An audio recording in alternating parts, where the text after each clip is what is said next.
How did everyone sleep? Good, good. Soundly, great. Dreams. Good, excellent.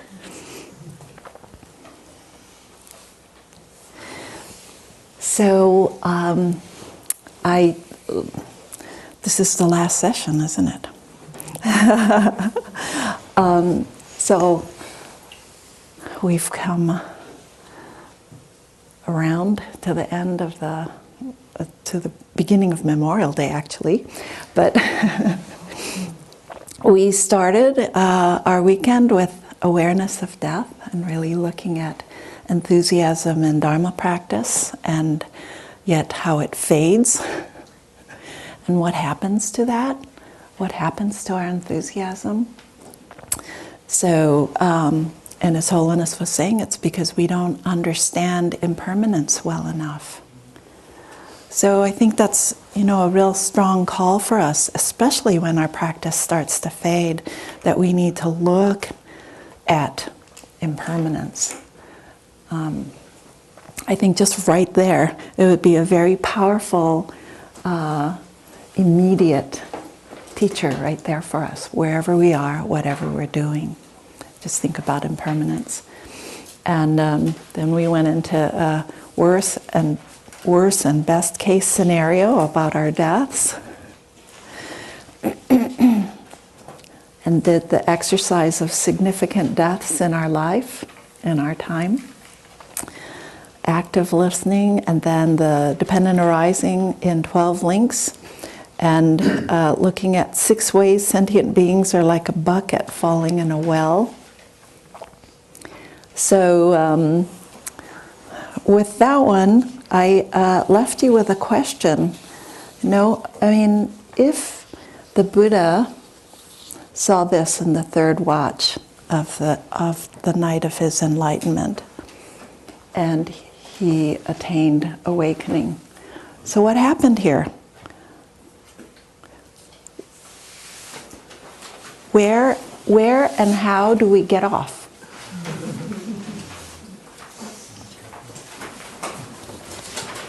Okay, so if this is a picture of our suffering,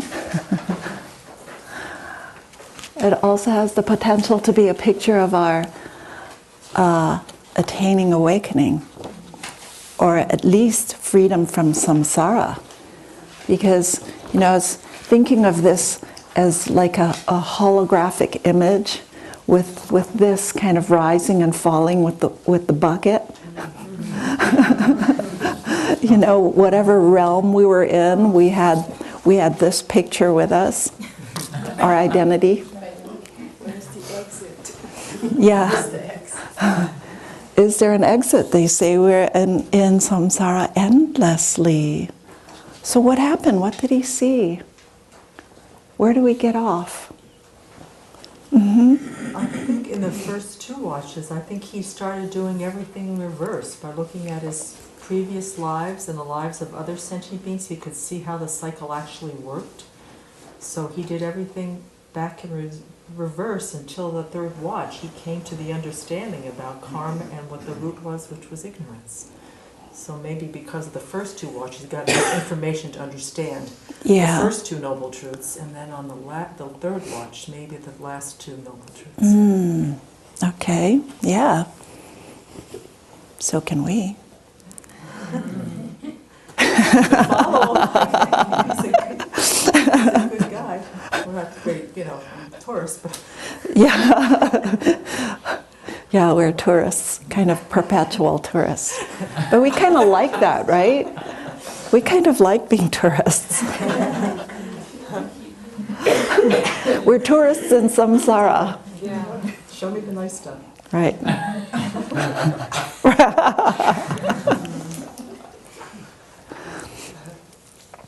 Okay, so that's a good avenue, getting to know the wheel a little better.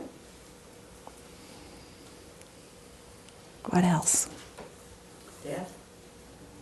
Death? Yeah, not to be reborn again. So how do you do that? Well, I I have no idea. but it just seems like, you hear of these yogis that are striving, to reach the little squiggly, during death. And also the Buddha talked about, the big problem was being born again. And, like you mentioned, your little monk who sat upright for 3 days after dying. Yeah. That's just a sign, though, a sign of the concentration. That is the way that some people exit. Yeah. Turn wheel here, the door, the perpetual in and out door. Mm-hmm. And yeah, go ahead. Well, what I keep hearing is that we can get rid of our self-grasping ignorance, and that's what really keeps us in here. Mm-hmm. We keep grasping at things to be permanent and not changing, and then we create all the negative karma in relation to that. Yeah, that's a big point. That's my take. Mm-hmm. I'm reading this 3 principal aspects of the path, and you embodied beings bound by the craving for existence. And I would say that that's a pretty important link to really deal with. I think the principles of renunciation and getting from the feeling to the craving, I think that seems to be a really important link to really work hard on. And I think if you can eliminate craving and just observe feeling, which is obviously going to be extremely difficult to do, I think that's a good way to put a cut in there. Mm-hmm. Thank you. That's one of the ones that they say is key to cutting this. So if you look, at there's the central hub, future, past, present, and then the next circle is cause. They're starting with ignorance and karmic formations. That's what we created, coming into our present, right? Into our present. So we're carrying forth the misconceptions, our virtue, our non-virtue from the past. And the effect is now our present consciousness, our skandhas, our 6 senses, and how we relate to the world around us, our samsaric world around us. So that's the effect, right? The effect. And you look at the next cause there, we're creating the causes by our craving and grasping. So, what's your name? John. Okay, so John was saying, looking at the craving, as in the 3 principal paths, is designating for us. So at feeling, there's pleasant, unpleasant, neutral. You know that with every sensation, there's pleasant, unpleasant, or neutral. As if you begin to study more like Abhidharma and stuff, the I, and the I sense consciousness here, in the 6 senses, and then the I is contacting a visual form, say a gorgeous person, right? A gorgeous person. The feeling is pleasant, right? Pleasant. But the I only sees shape and color. That's all the I sees, is shape and color. And then you look at the mental formations behind that, and you are coloring in, trip to the Caribbean, and dancing all night, and and living happily ever after with your white picket fence house, and all your eye is seeing shape and color, and you've added on all this story, right? So there's the feeling, which is pleasant. And then you get into craving. And you start filling in the blanks with all your karmic formations and ignorance from the past, not realizing that this sentient being is also made with teeth, guts, blood, pus, and everything else, and is an impermanent being with all their ignorance and karmic formations, right? And then grasping starts right in there, where you are picking the fruit already, right? You're grasping the fruit. So some teachers say that feeling is your point, where you're getting pleasant, unpleasant, neutral, and you use your wisdom and your meditative awareness to just get your foot in the door, to pause before you break all your precepts and do whatever else you do before you get into craving and grasping, because you know you use your wisdom and your analysis and your compassion, right? Because without our wisdom and compassion, we are engaging in theft, sexual misconduct, intoxicants, lying to cover it all up, all the other stuff we did, right? Because from an initial pleasant feeling of sight and color, shape and form, shape and color, sorry. So here you have the effect, the present effect, this lifetime. Because, you know, who you see as gorgeous, the next person may think homely. The next person will say, I'm steering clear of that, right? So it's your karmic formations that are also propelling you with the experience that you're having in this lifetime as well. So they say really through the meditative state too, you can watch that, where you are sitting in contemplation and you think about this object or person or idea. It's also a philosophical view, a particular, you know, that I'm not going to die. The Buddhists say we are, but I'm not going to die. And you start really examining your views, right? Your views, your attachments, your hatreds, all of these things. And you can watch through this and looking at how, you know, if you have a very, very strong view, I'm not dying, I'm holding this view, I got to stay away from those Buddhists. There's one person I met in the 70s, and he was an immortalist. And he said, I have to get away from people because everybody believes we're going to die. He says, what did he say? Is he still around? You know, I checked one day and he had a website. So that means he's still relating to the world. But yeah, he said death is a grave mistake.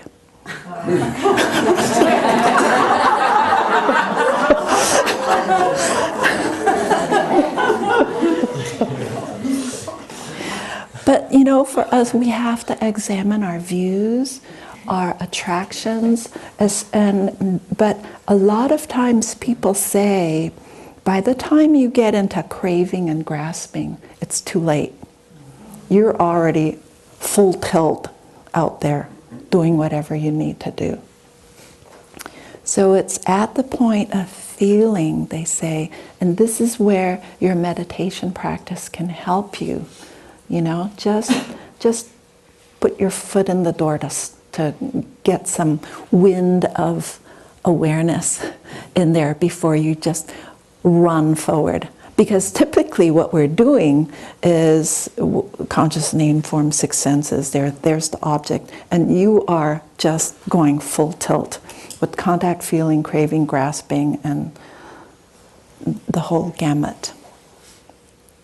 So So in the present, you're seeing there's the effect, and you're creating the causes of the causes. See, it's klesha, the defiled actions and views, and then the karma, where you just go full on into engaging what your klesha is propelling you toward, creating the causes for the birth and ripening effects of that next go round.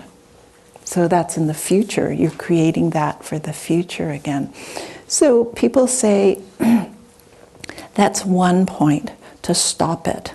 And Venerable Semke also was saying, you know, that reverse view, you know, to examine how we get caught up in these things is also good to analyze and maybe, you know, take further teachings on. I am just kind of cruising through this here really quickly, but that's one point. And but also, you know, the Buddhas and Bodhisattvas have taken out the link of ignorance, right? They're not being born because of throwing karma and ignorance. So, you know, it's like, how do we keep removing that link of ignorance? And that's where your precious human life, to really study and clean up our act, work with our views, really examine them. You know, don't just stuff down all these philosophical views of Buddhism or whatever, but really examine, what are my internal views? Okay, so, but another view is that you have every moment, right? And all beings have Buddha nature. There's every moment of possibility to see where you are in your life is a moment to wake up. So, but you know, this is really a very helpful diagram to work with our attachments, aversions, our views, and things like that. You know, you can work with it and seeing, like, having an attachment to a person or someone says something really offensive to you at work. So actually, it's just sound, right? It's just sound. And it's unpleasant for you. It's feeling pleasant, unpleasant, neutral. It's unpleasant. But rather than taking a moment to just kind of look at that, you immediately get into, like, postal rage or something, right? Yeah? When actually, you know, he was meaning the words for the person behind you. So to watch, you know, this demarcation here between feeling and craving is a really good place to just observe in your own actions. Yeah, and you can do that in your meditations.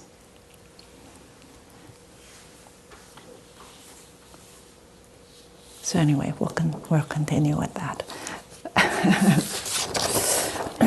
But let's see. Please. I've been really puzzling over this for a little while. Some illumination. I clearly see how if you can stop it at feeling, you're not creating the negative karma that we do impulsively and compulsively.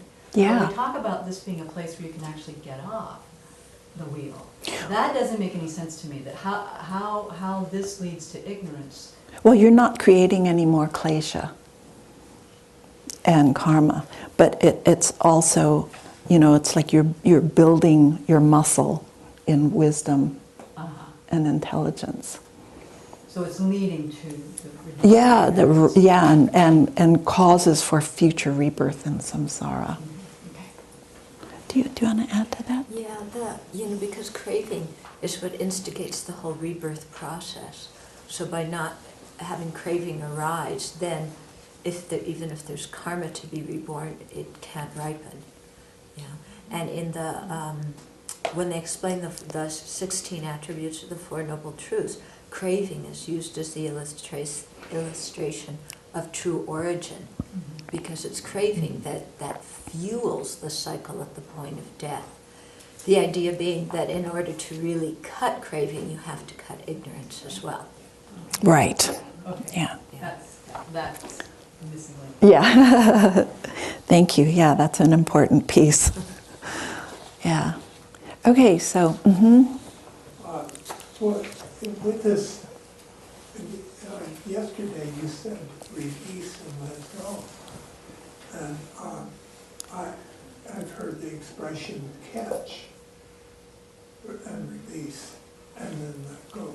So the component in the craving is when someone has an action that you take umbrage with, you catch that immediately when you release it, and then you let go of it. And if you practice that continually, then that will make it habituate so that when you hear it, you don't really have a reaction to it. And then you can move toward the wisdom side. yeah, rather than having like knee-jerk reaction of all your anger, aversion, attachment coming up, you're able to begin to change and modify your behavior.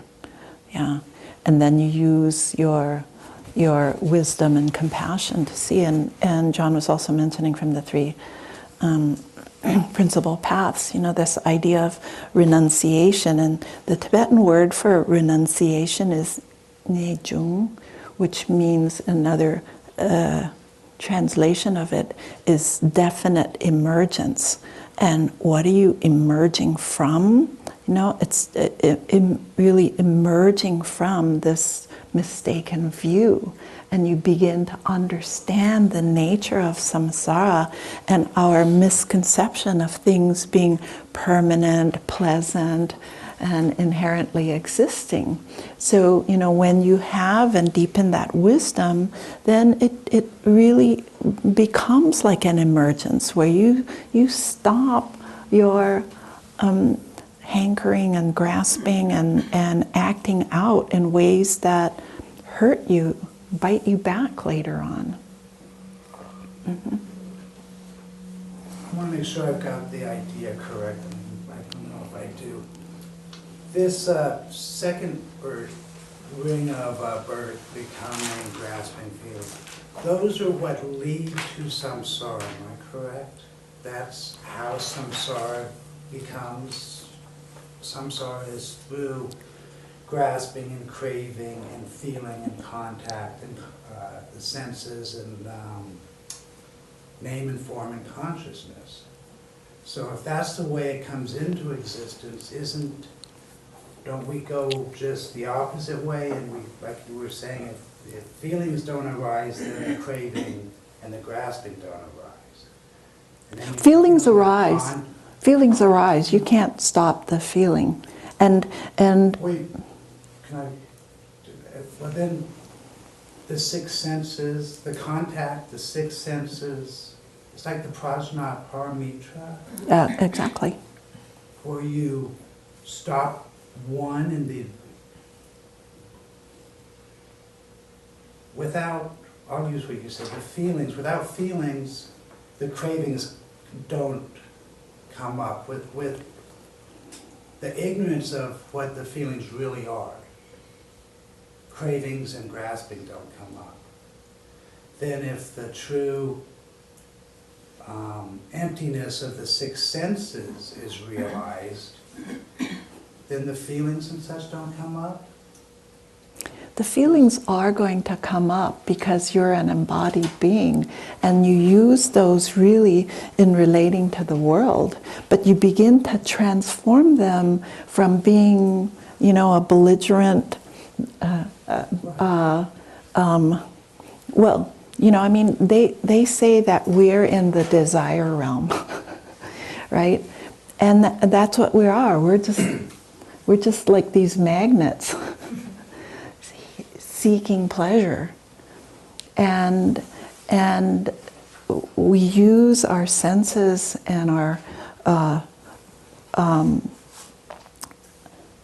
our consciousness all to, as a practitioner, you begin to transform that from ordinary self-grasping, self-interested, ego, you know, what's in it for me kind of person into understanding that these very same senses can be transformed into a Buddha's awareness, a bodhisattva's actions and being. You know, it's not like you're denying or cutting off feeling and contact. You know, I mean, like the Dalai Lama blowing kisses at people. You know, I mean, he's so connected. Yeah, but it's not a samsaric, grasping, craving kind of action that he's doing. You know, it's just the delight. You know.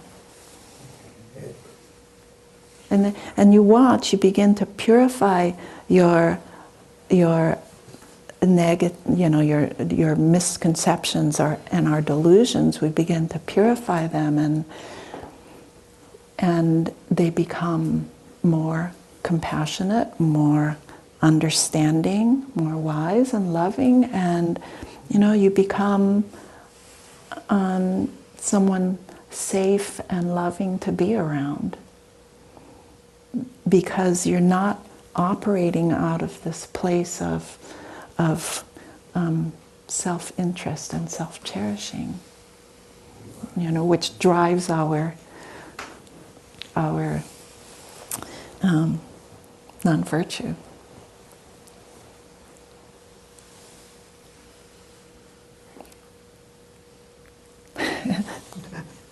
Do you want to add more? You know, for us ordinary beings, when you know, the ignorance and karma came from previous lives, and then we have the consciousness and the six senses, and you know, and feeling and all of that that's happening during this life. So that feeling is a result of previous ignorance and karma, but it also becomes the cause to create more ignorance and karma. And so that's how the cycle keeps going around and around.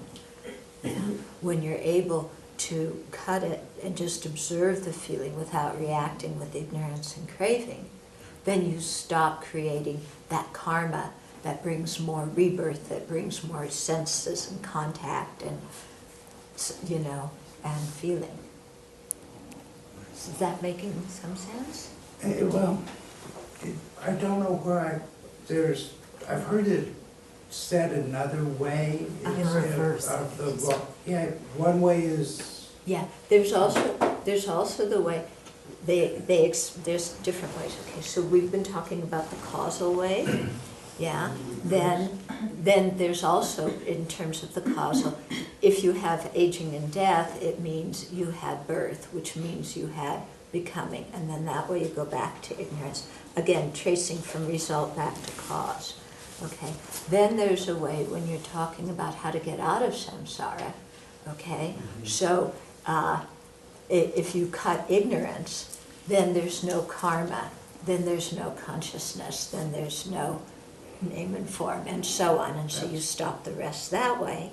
And then there's also the way where you say, if you want to eliminate aging and death, then you eliminate birth, which means you eliminate becoming, and you eliminate grasping, and so forth, going that way. Thank you. That's what I meant. Okay. Is there an easier way of saying that? Yeah, they talk about it, the forward and reverse, in terms of entering samsara and getting out of samsara. Yeah. Okay, thank you. Yes.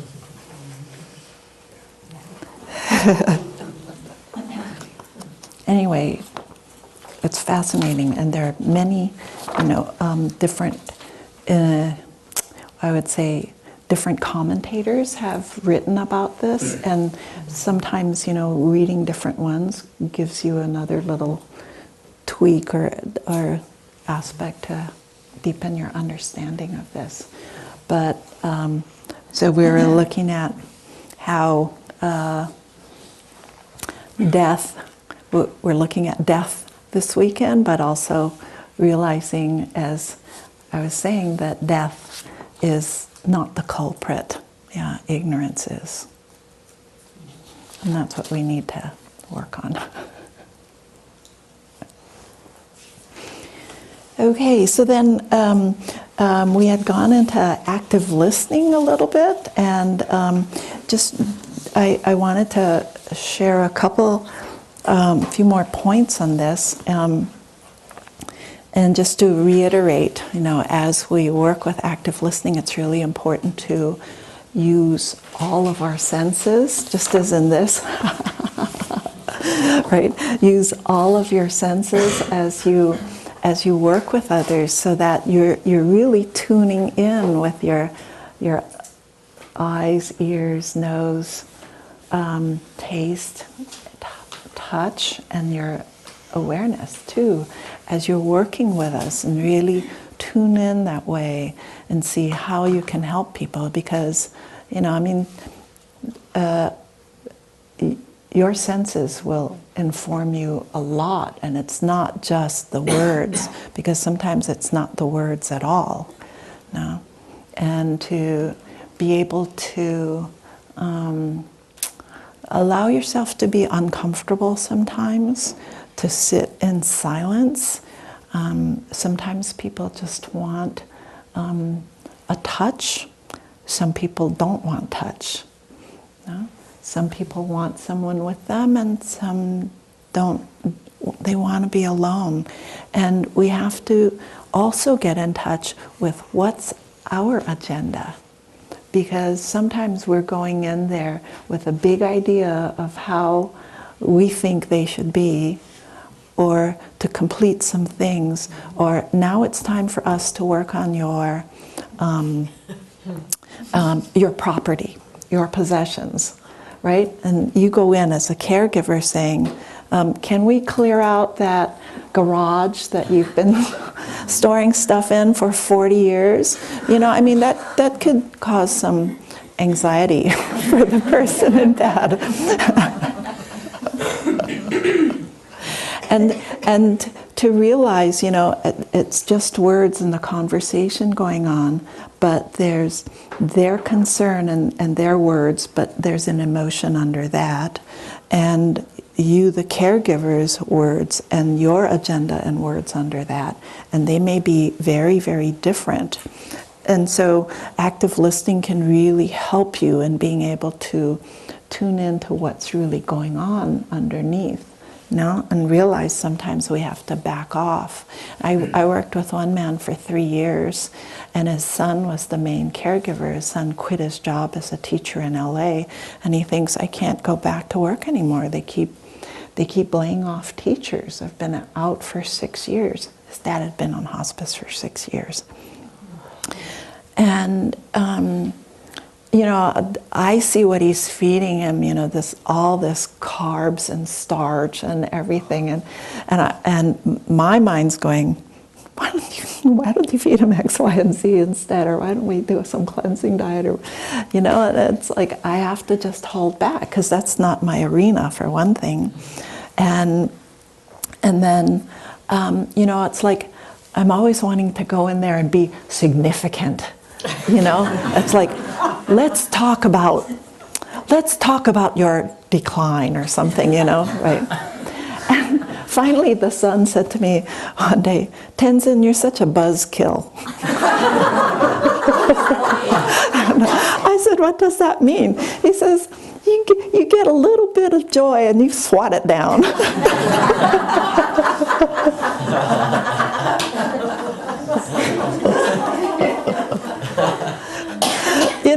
It's like, here we are talking about the weather or something, and then you want to go talk about death. You know, it's like, we know he's dying, Tenzin.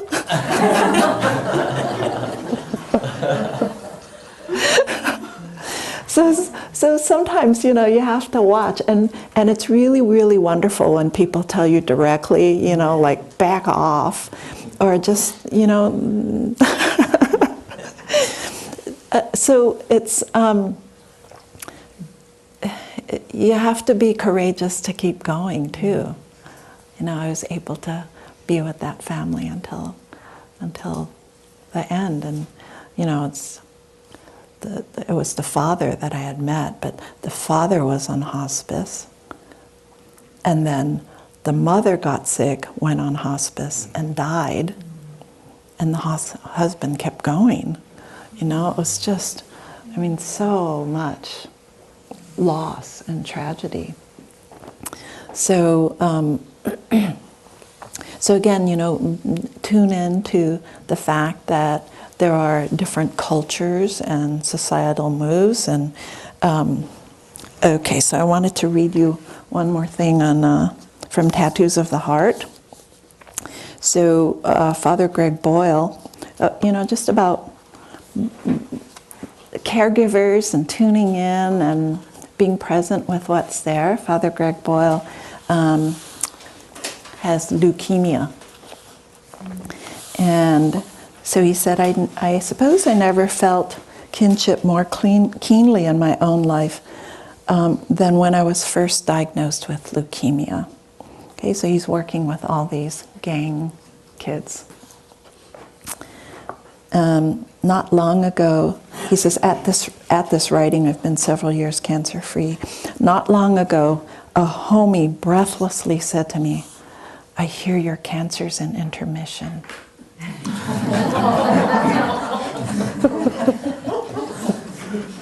What does it mean? He says, my leukemia has been in the lobby ever since, waiting in line for popcorn.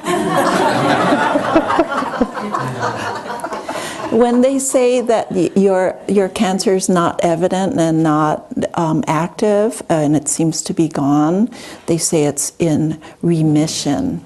Remission. But this gang member says, I hear your cancer's in intermission. Yeah. And he says the news of my illness first managed to reach most folks by way of the front page of the Sunday LA Times. Word spread, homies came out of the woodwork, my voicemail began to fill. Now it's our turn to take care of you, says Lala, a homegirl I've known forever. A huge homie named Fernie stands in the front of my desk, tattooed and something of a fullback to whom God had forgotten to give a neck.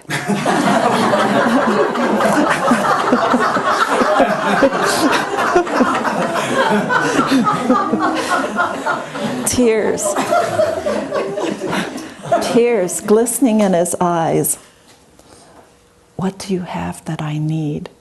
He says, meaning organs. I was more than a little happy to tell him that I wasn't in need of any. At some point, so just kind of thinking how we come as friends in sympathy, right? We come in sympathy. So he says, at some point in mid-chemotherapy, I arrive at my office after a treatment. A tiny 15-year-old gang member plunks himself down in the chair facing my desk. He looks positively stricken. I hear you have leukemia. His voice cracks. I nod solemnly.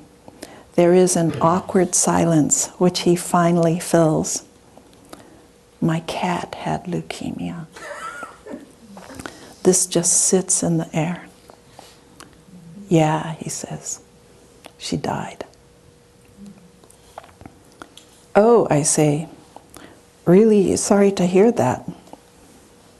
Awfully glad you stopped by, though. You know, really picked me up right there.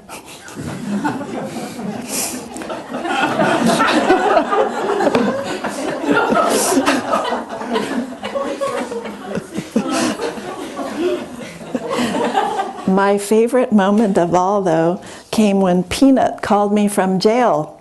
Collect. He had read the news in the paper. Hey, he says, screaming over the jailhouse din. What's with this leukemia anyway? Well, it's cancer in the blood. The doctor says my white count is too high. Peanut is immediately dismissive. Damn those doctors. I can hear him shaking his head. They don't be knowing nothing. Well, what do you mean? Well, I mean, hello. Of course your white blood counts high. You white.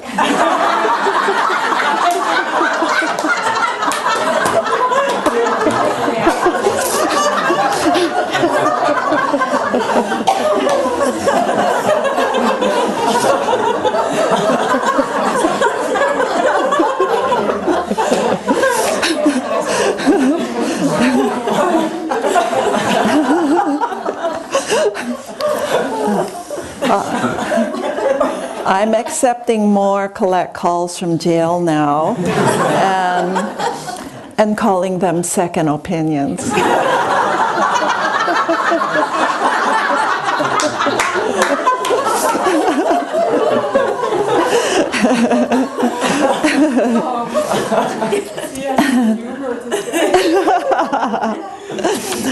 So anyway, I wanted to offer this to the Abbey for you folks to enjoy. We need to get our own copy. Yeah, and that one's signed. And I'll buy my own. I was telling the Venerables at lunch, you know, he signed that for me. And he asked, who shall I make it out to? And I said, oh, I don't know, I'll pass it on to somebody later.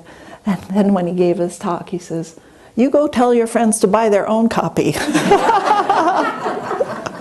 says 100% of the proceeds go to help the gang members, you know. It's like, so anyway. So what's the title again?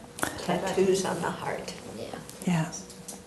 And his leukemia has come back, which is very unfortunate. So we'll see how things go. But he's done remarkable things. I mean, he's had these gang members come with him to places to give talks. He's taken them to D.C. And you know, these kids. And he says, you know, they get in an airplane, then they're immediately doing this, you know, like and just how sweet and how like little kids they are with very, very difficult conditions in their lives. No. So I hope that helps with your work with the inmates too.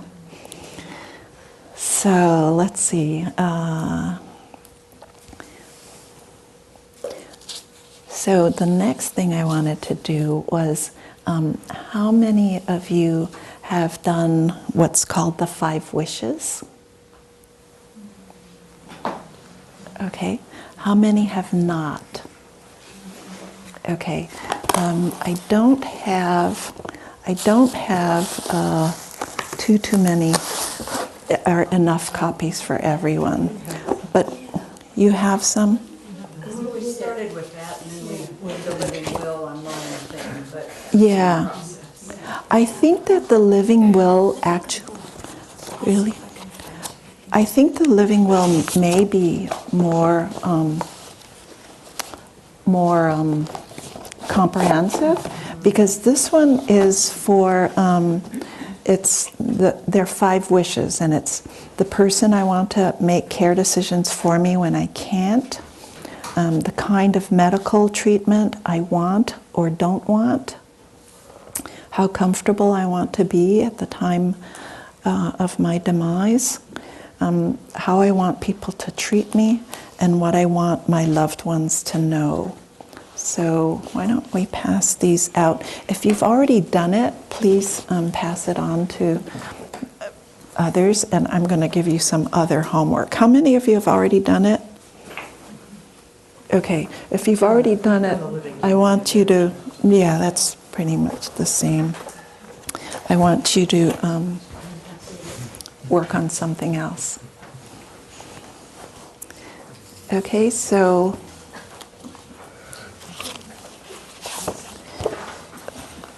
that's a really good project to work on. So I've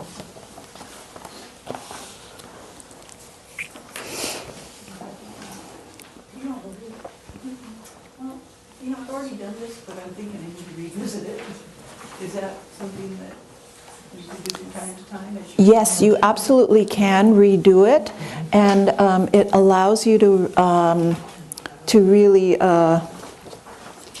get in touch with things. It's a little bit hard to fill out initially, but yes, you can always redo it, and it's important for you to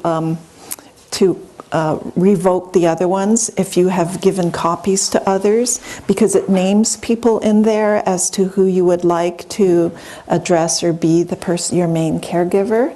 And then on the very back page, there's a little card. They're saying, do not put this in your security box at the bank box, but keep it in a place that you know it can be accessed, and then to carry that card with you.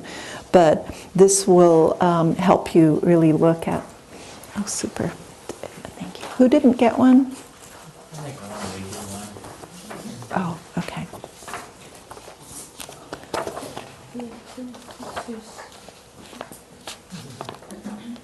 So, you know, here, let's just look at it together. If I am under wish 1, if I am no longer able to make my own healthcare decisions, this names the person that you want to make choices for you, because there may be times when you are not capable of speaking or thinking clearly and making decisions anymore. So, why don't you start looking at that and reading these? On the page 5, you cross out anything that you don't want to have done. So you folks can start working on that. And for the people who have already done it, what I'd like you to do is, and I don't know how to pronounce it correctly, but for you to write your own epitaph. Like gone fishing. Do you want a full obituary or just an epitaph, or you can write what's called a death poem. Okay? And I wanted to read some Japanese death poems for you that to kind of prime the pump here. Okay? So here's one. Empty-handed, I entered the world. Barefoot, I leave it. My coming, my going, 2 simple happenings that got entangled. My old body, a drop of dew grown heavy at the leaf tip. The last of human desire, he grasps at the air. The dying priest looks as if he knew it all. This is a priest writing about himself. The dying priest looks as if he knew it all. And this is Basho, who was quite a famous poet. And he was traveling and teaching in Japan, and he got ill on his journey, and this was his last poem. On a journey ill, my dream goes wandering over withered fields. So part of these poems are when Zen monks or samurais were really at the point of death, and it became quite a thing to do.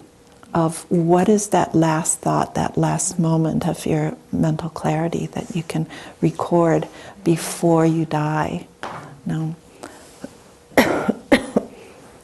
And so they worked on these, and people started making fun of it too, and doing parodies on them, because one person was trying to make the best poem, and he was practicing, and he's saying for something like, for 9 years and 60, this person practiced and did this and this and this, and he sends it to his poetry teacher. And his poetry teacher sends it back, and he says, in 10 years, change the second line. Yeah. So 9 years and 70. And another guy writes, till now I thought that death befell the untalented alone. If those with talent too must die, surely they make a better manure.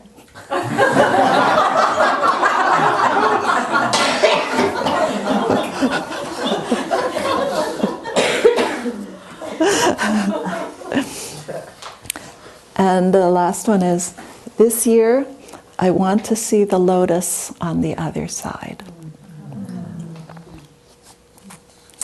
Okay, so for those of you who have already done these, then maybe just sit for a few minutes. Sit for a few minutes while others work on this, and really think about imminence of death, or the fact that we all face our death, and then just jot something down. Your epitaph. How do you say it? Epitaph? What's epitaph? Epitaph is like another name for something like Bhagavan is an epitaph, the Buddha. Yeah. I think it's epitaph, yeah. Yeah. Or a poem. Okay? And then, okay, I'll work on that.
So these 5 wishes can sometimes press buttons, but it also really gives you a chance to open up conversation with loved ones and be able to discuss them together.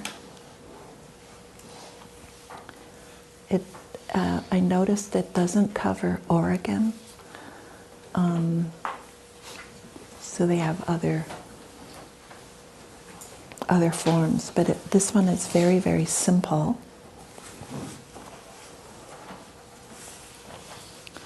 And it also doesn't cover, this mainly covers your health and your body, at end of life. It doesn't cover your estate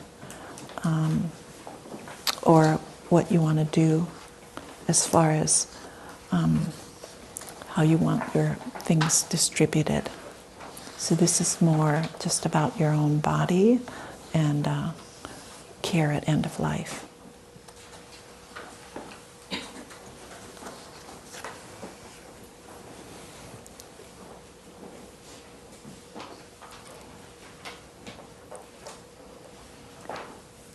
Mm-hmm.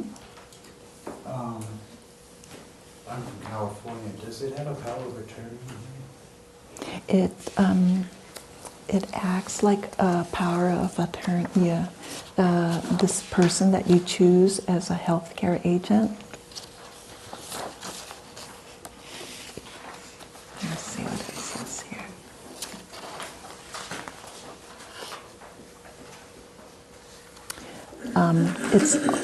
It says it's also known as durable power of attorney for healthcare. Yeah. Yeah. Yeah. Thank you. You're welcome.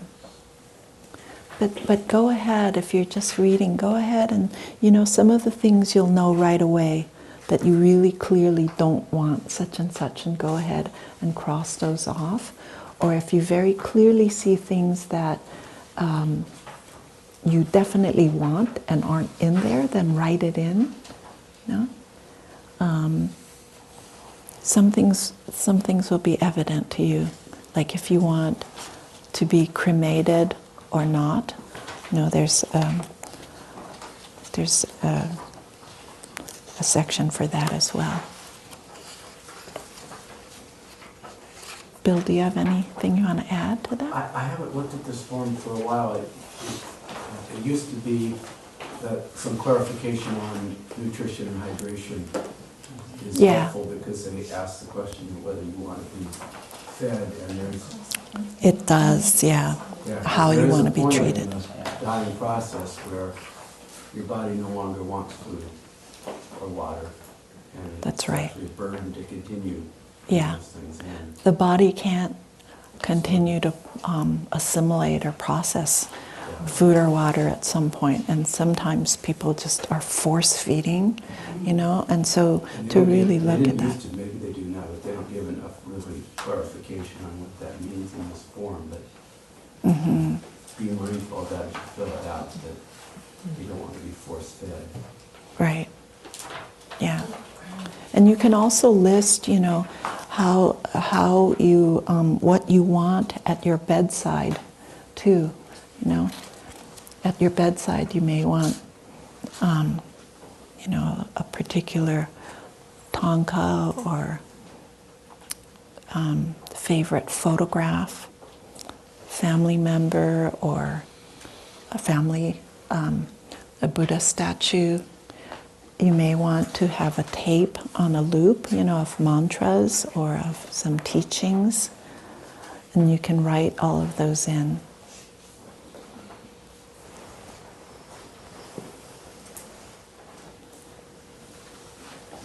So how are the epitaph and poems going?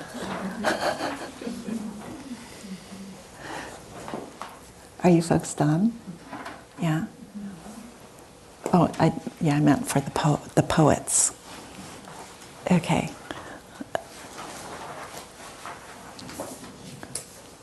Do you want to share them? Let's hear some death poems. Share one. Okay.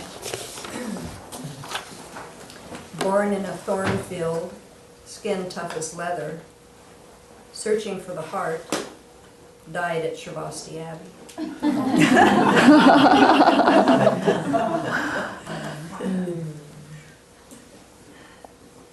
Very good.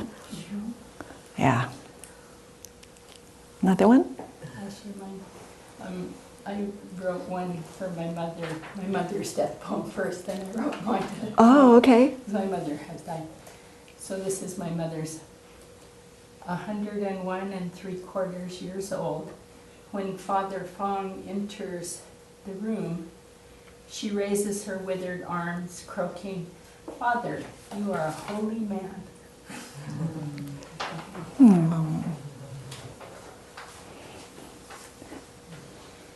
And then I wrote mine.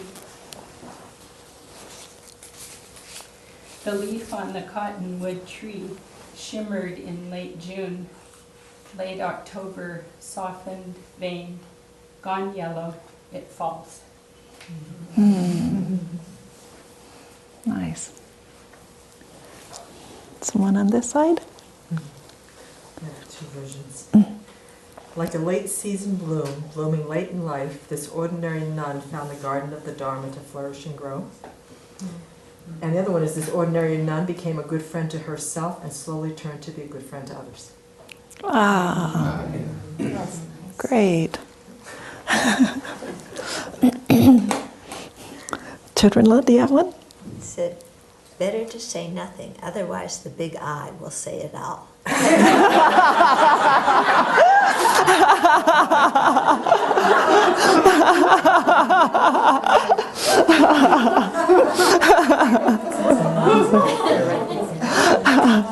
I still have a big eye, I'll read mine. Oh, okay.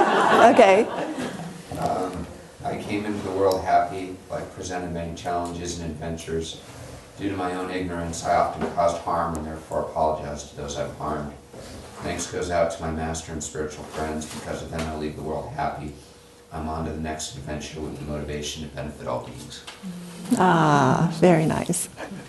Uh-huh. Footprints in the sand, a wave comes in. Oh, beautiful. Okay, Bill? From the mud to the seed, to the lotus to the scent, I am gone. Wow, beautiful. Elia? The journey's been long, caught in the tidal wave of emotions. Time to release and let go and go with the flow. The journey's not over.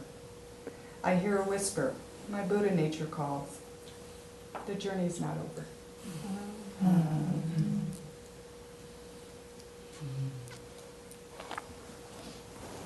Jenny? I have two, actually. One, I want to run in the Bardo Personals and the weekly, the Bardo Weekly.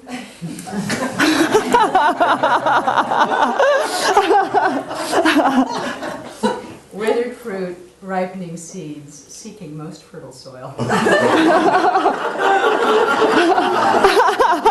Wow, that's great. And then Shantideva wrote the prayer, someone please remind me wherever we may be, I'll do the same for you. Nice. Okay. I always wanted, I put this in my thing, but I wanted that played at my memorial. The Beatles, you say goodbye and I say hello. That's great. Tarvala? May I close this door gently, careful and aware, creating the cause for the next opening.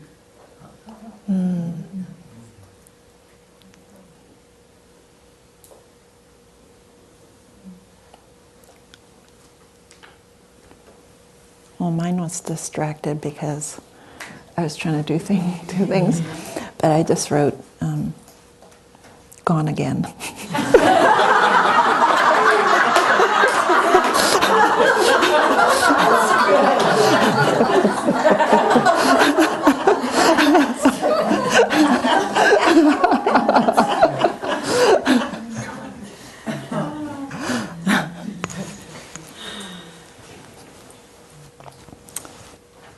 So how about the people working on the 5 wishes? What kind of stuff was coming up for you?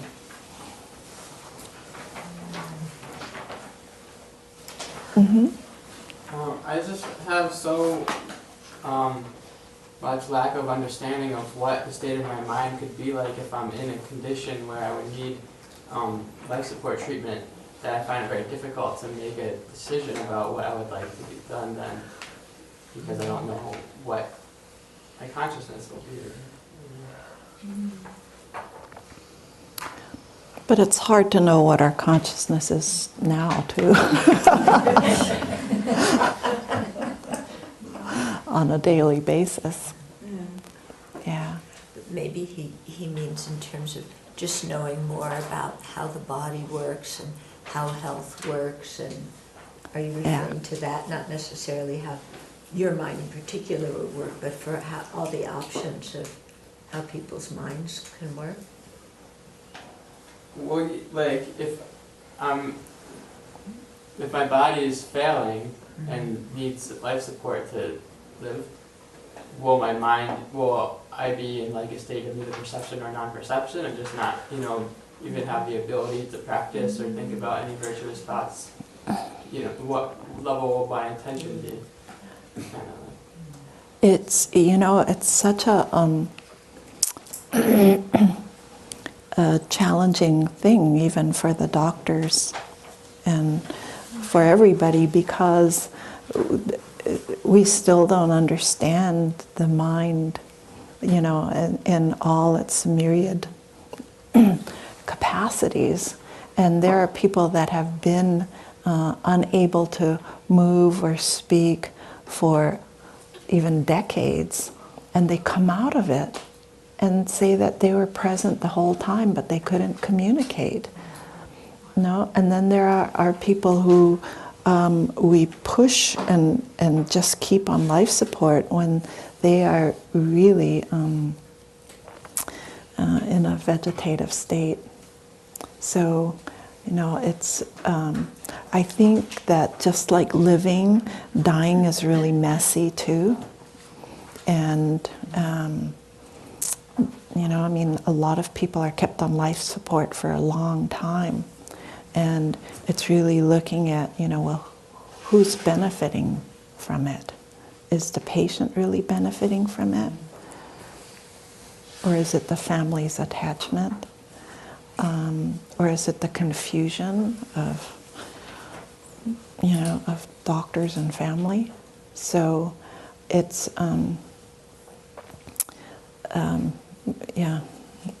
hard to make a definitive answer there.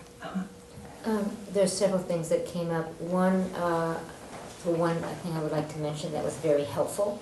It's an organization called Caring Bridge. I don't know if anyone has heard of it, but it's very easy to make a website. So you put the person's name in that, so you can keep updated. That person would be updated on what's going on for them through the process of dying. So that it's not one person making phone calls. You can just go to this webpage, because that was one of the things that I would have to write in and did write in, was to be sure to contact my Buddhist friends and teachers so they can start doing the prayers, because not everyone's going to be able to get there, and have that be very specific as to who to contact. And I just wanted to put that out about this. It's something to check into. It's an amazing organization. What's the name of it? It's called caringbridge.org. And you can set up a web page. There's one person who's the webmaster for it. It's very easy. And that person should be in close contact with what's going on. But it just eliminates the care person, the family people from doing that. It's just the person who's putting in the information. But that's something that's very helpful. So if you need it, please look at it. A couple of things. This is wonderful, and thank you. You're welcome. Thinking of that I've got to have some conversations. Yes. Because this level of detail is helping me to realize that who would be the best person to understand the wishes and be okay with them and enacting them. The level of detail is really helpful. Do I want a warm compress on my forehead? Again, thinking of a caregiver, that's just really, could be really helpful. And I wouldn't have thought of that level of detail. I have a living will, and I have not thought of that level of detail. On a practical side, I've told my family I want my ashes spread in about 5 or 6 places. This line is really small. I can't get them all. Personally, I've got to start helping them figure out how they would do that, if in fact I still maintain that wish and desire. So it's really, this is great. Thank you. Oh, good, yeah. And you can always add more sheets to this, you know, just, yeah. Great.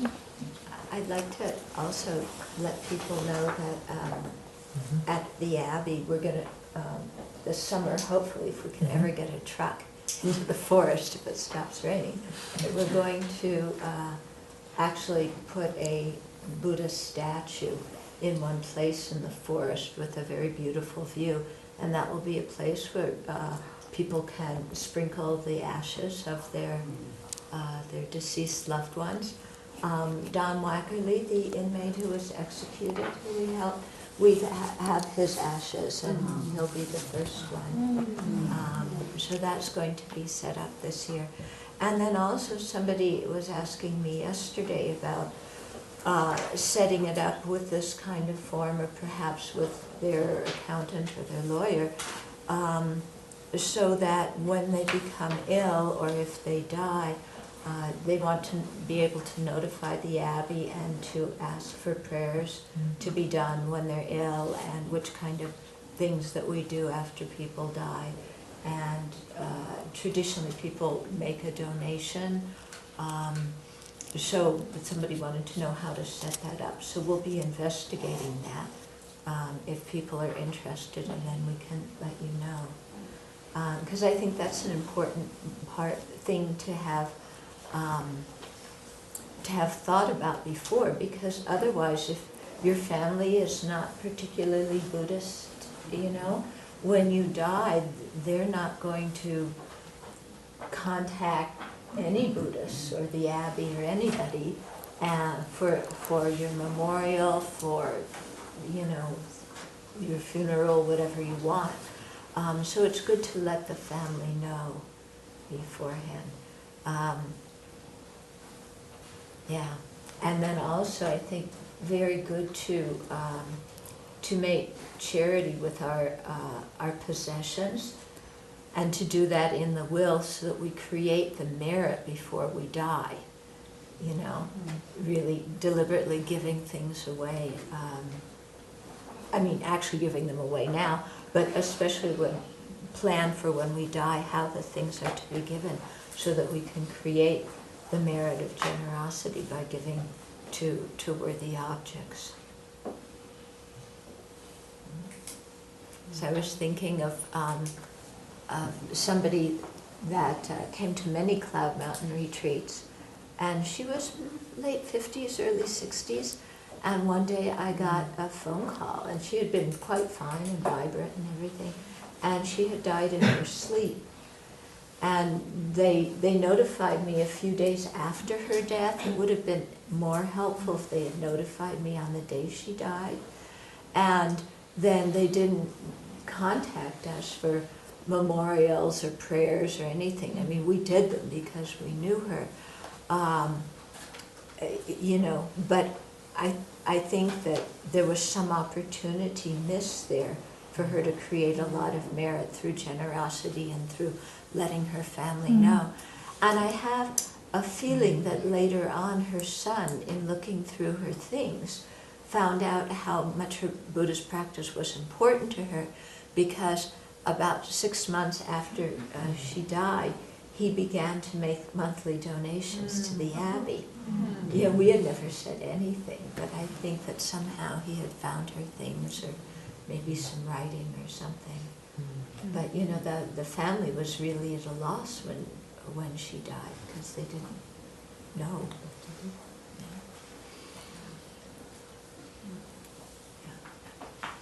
Important point, thank you.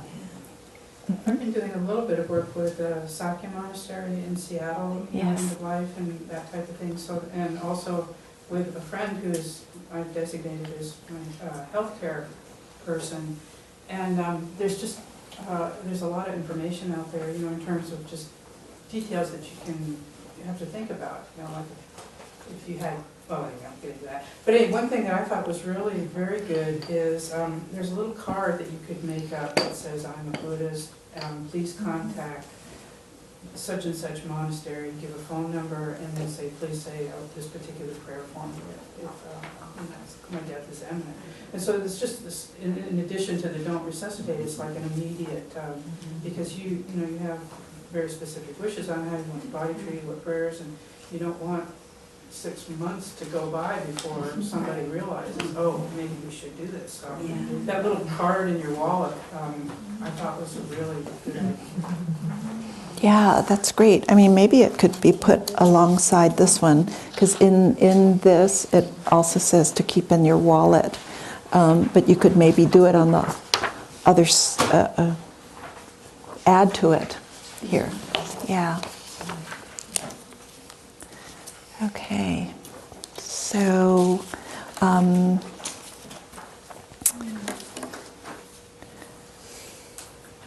think we're coming to a close here, and I wanted to thank you for a wonderful weekend. It's been quite extraordinary and wonderful to visit the Abbey.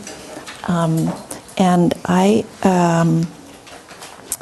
had the very big honor of having the opportunity to have Venerable Children's father meet His Holiness the Dalai Lama earlier this month. And so we were in cahoots setting it up. And so at the last minute, because I was running around taking care of things, I raced out and thought I would also use the opportunity to get some blessing strings done. So I had His Holiness bless them at the same time that Venerable's dad met His Holiness. So I wanted to share these with you, and then also give the rest to the Abbey. So, let's see. Would you like to pass them out? Somebody? Thank you. So did you yes, Tenzin that arranged so that my dad waited in the hallway near the elevator in the hotel where His Holiness was staying, so that when His Holiness was coming back, my dad would be there. And they talked for 45 seconds, minutes, something like that. But that's what I have a picture of it. He wanted to stand, so we were all set up. I was telling Venerable, it was in the hallway on the floor where His Holiness was going back to his room, and so we kind of staged it with the Secret Service and everybody, and we're the only ones up there. Venerable's dad and the caregiver and myself, and then the security, the state security, and they were so sweet. At first they're going, "What are you doing here?" And, it's like, but I had my all access badge, and I wasn't gonna, and so Venerable's dad says, I can't hear, because we were right next to this huge ice machine and soda machine, and so the DSS guys get on their hands and feet, and they're going under there trying to unplug these machines in the hotel. They were so helpful all of a sudden, and Venerable's dad saying, "Well, do I say hello, Dalai?"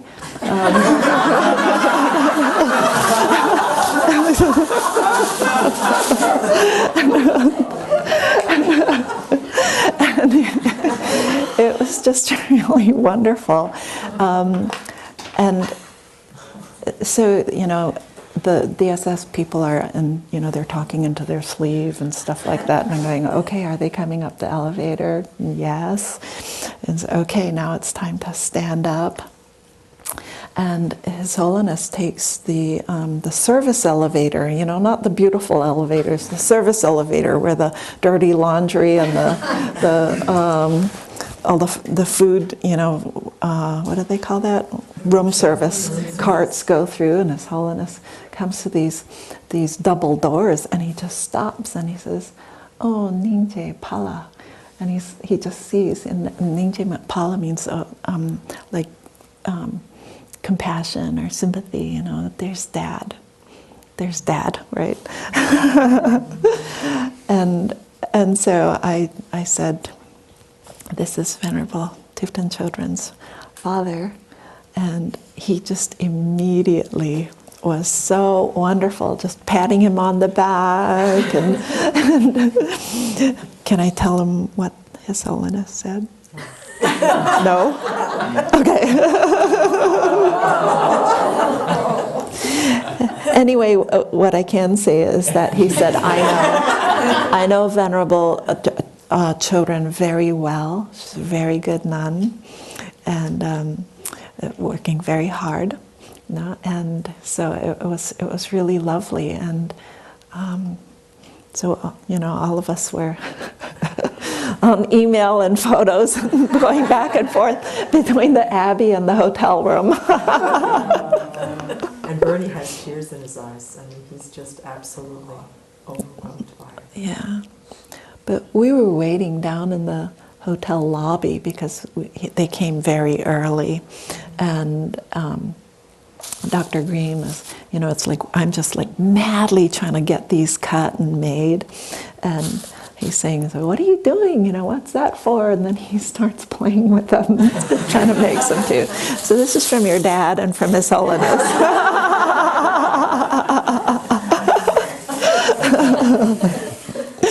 Yeah.